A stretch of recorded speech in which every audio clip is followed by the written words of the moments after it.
Baiklah, pada pembahasan kali ini saya akan membahas tentang pengertian petrologi batu bara, pengertian batu bara, pengertian teori pembentukan batu bara, serta proses pembentukan batu bara.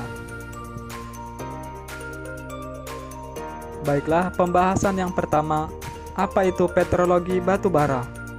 Petrologi batu bara adalah ilmu yang mempelajari komponen organik pembentuk batu bara melalui pengamatan mikroskopis. Menurut Wallace 1984, batu bara merupakan batuan sedimen padatan yang dapat terbakar, berasal dari tumbuhan, berwarna coklat sampai hitam, yang sejak pengendapannya terkena proses fisika dan kimia yang mengakibatkan pengkayaan kandungan karbon. Baiklah, dalam lingkungan pengendapan batu bara terdapat dua teori pengendapan batu bara.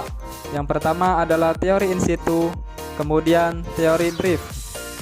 Apa itu teori in situ? Teori in situ adalah teori yang mengatakan bahwa bahan-bahan pembentuk lapisan batu bara terbentuknya di tempat di mana tumbuh-tumbuhan itu berada. Dengan demikian, maka setelah tumbuhan tersebut mati, belum mengalami proses transportasi, segera tertutup oleh lapisan sedimen dan mengalami proses qualification. Nah, kemudian bagaimana proses pengendapan in situ?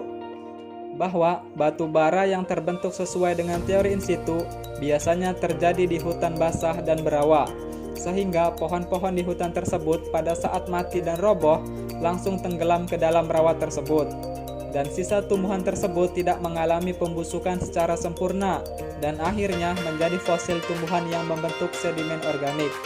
Kemudian ciri dari teori ini adalah tersebar luas dan merata serta kualitasnya yang sangat baik karena kadar abunya sangat sedikit. Selanjutnya, teori drift. Apa itu teori drift? Teori drift ialah di mana tumbuh-tumbuhan sebagai bahan pembentuk batu bara berasal dari tempat lain atau bukan berasal dari tempat di mana endapan batu bara itu berada, karena batu bara telah mengalami transitasi atau pergeseran. Kemudian, bagaimana proses terjadi teori drift? Bahwa batu bara dari teori ini berasal dari hutan basah atau kering, tumbuhan atau pohon yang sudah mati dan roboh ke atas tanah kemudian terbawa oleh banjir atau aliran sungai, sehingga sisa-sisa tumbuhan tersebut akhirnya mengendap di delta-delta sungai purba atau terkumpul dan tersedimentasi di dasar danau purba. Kemudian untuk cirinya adalah penyebaran tidak luas, hanya di beberapa tempat saja. Kemudian kualitasnya kurang baik karena kadar abu dan zat pengotor lebih banyak. Nah, selanjutnya proses pembentukan batu bara. Dalam proses pembentukan batu bara terdapat 3 tahapan. Di antaranya 1. Tahap pembusukan. Tahap pembusukan ialah material organik yang mati akan mengalami pembusukan oleh bakteri. Begitu juga saat pohon-pohon tumbang dipengaruhi oleh faktor kimia dan fisika. Kemudian tahap kedua ialah tahap pembentukan gambut.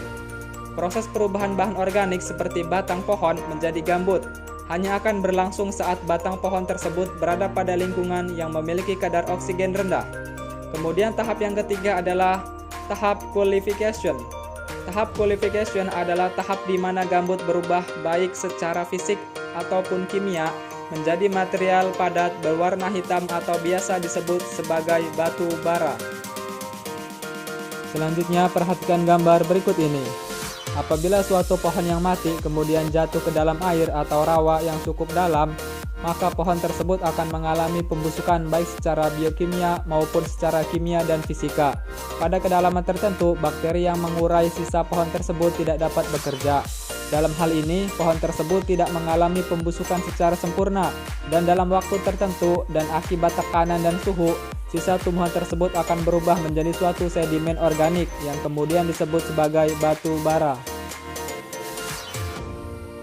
Sekian pembahasan kali ini, semoga bermanfaat untuk kita semua. Terima kasih.